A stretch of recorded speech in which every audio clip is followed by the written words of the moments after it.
Hello creative friends, this is Joy coming to you with another video. In this video, I do a mixed media cover on a composition book.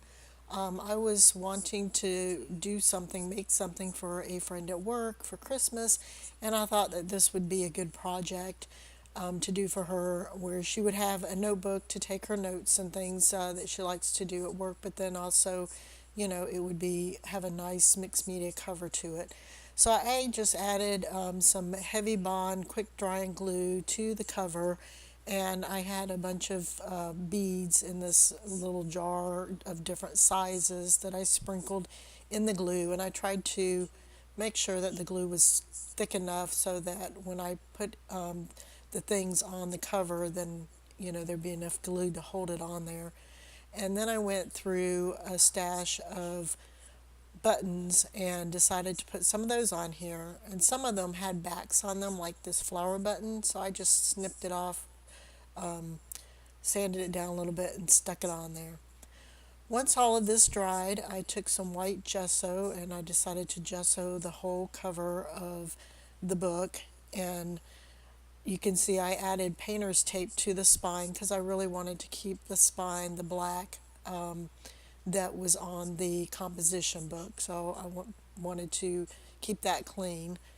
And then after I covered it with white gesso, I decided I wanted to be able to see some of the pattern that was on the composition book. So I started wiping away areas of the cover so that I could see that pattern. However, in the end product, you don't see any of it. So this was kind of, a waste of time. I really wished I could have seen that pattern, but I was not able to. I ended up covering up most of the pattern, or pretty much all of the pattern on this cover. But I, decided to try to expose some of that anyway, and then I used my brush just to kind of stipple some more on there to make it more, you know, mixed media. So my idea was to take some washi tape and add some of that to the cover, and then I wanted to, you'll see me here in a minute, where I covered over the washi tape with the white gesso, because I wanted you to be able to see the washi tape in the final product. But again, that ended up getting covered up where you can't really see the washi tape. But I end up remedying that at the very end. But anyway, I put washi tape on the cover because I wanted to have a little bit of a design on the cover. So I put that down, and then I trim that, and then I end up taking a little bit of the white gesso with my finger and just covering over. Like, I didn't want it real thick where you couldn't see it. I wanted you to still be able to see it. But again, in the final product, you couldn't see it. So basically what I ended up doing is putting the washi tape on there a second time, just like I did there, over top of everything that I do on this journal, so that you could see it. And I thought it'd be cute to have some of that same washi tape in the middle here. So I decided to add that to the middle, which again, in the end, you couldn't see any of this, unfortunately. I guess I could have tried to use lighter colors, or colors that were more translucent, but I used the sprays, delusions sprays and Adirondack sprays, and I thought I would be able to see more of the washi tape and the pattern on the book. But I guess it ended up being where you couldn't really see any of that. But again, I guess if I'd have used something more transparent, then it might have showed up better, or might have been able to see it. So I let all of that dry, and then I start using my sprays to add some color to the page. But I noticed it wasn't getting down in between like the beads and whatnot, down into the texture. So I do grab a paintbrush and use that. I tried to use the paper towel there, but that wasn't helping. So I grabbed a paintbrush to try to at least get the color on here and down in between all the little cracks and crevices of the beads and the buttons and things that I put on the page on this cover. And at this point, it would have been pretty to kind of leave it like this, but I wanted more color to this cover, so I started adding some other colors. I wanted it to have more of a mottled look and a little more color, so I continued adding different colors and using the paper towel to kind of blot. Some of it was kind of spraying heavier than others, and some of it wasn't really spraying real good, but in any case, I was just using different blues and greens, and the green kind of took over the whole thing, and purple, and I did have like some butterscotch there that I sprayed on there, which is more of a yellow color. And here I try to add a little bit more of the purple and the blue because I was losing that blue. And then over the top of it, I decided to spray a little bit of espresso just to kind of give it kind of more of an aged look. And then I was blotting up some of the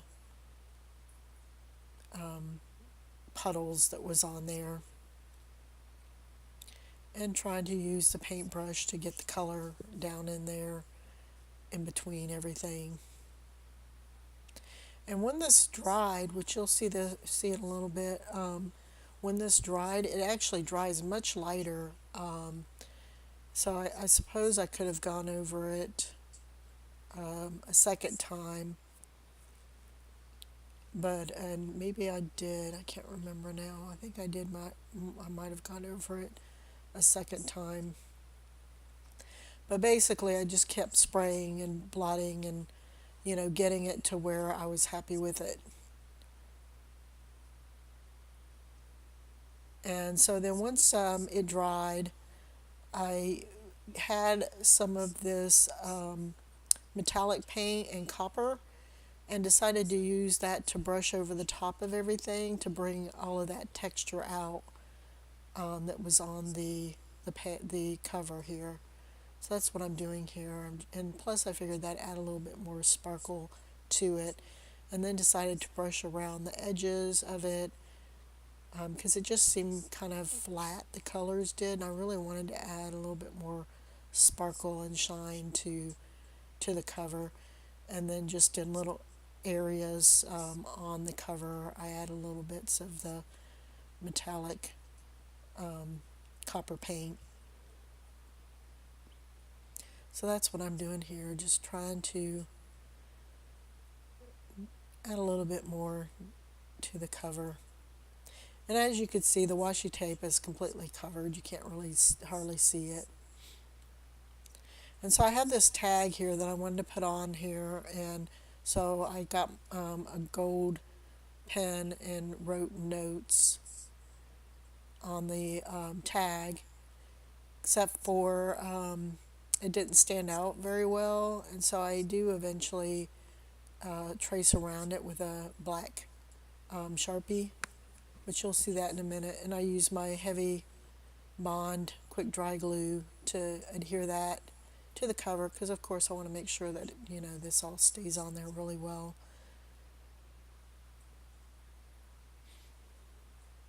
And then here I decided to do the back. I don't add any of the beading and buttons and things to the back because of course I want it to lay flat when it's setting, when you have it setting on a desk or whatever.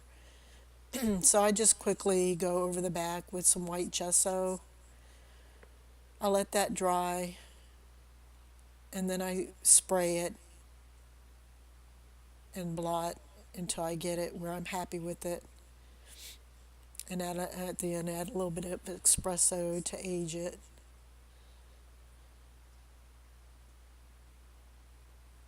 Just to get, have the back to where it matches, the front. And then after the fact, and I don't know that I actually recorded the part, but I did end up going and adding the washi tape back to the front again on the top and the bottom, which you'll see that in the final pictures at the end. And then, of course, here I decided to add some of that metallic paint to the back around the edges and then in various areas because, again, the color just seemed flat to me. And one more thing I also did, which I didn't really record, is after everything was good and dried, I actually went over both the front and back covers with sealant because of the sprays are water soluble. They will reactivate if they get wet, and I wanted to make sure that that didn't happen. So this is the finished journal cover. I hope she likes it, and I appreciate you stopping by and watching. Talk to you guys later. Bye bye.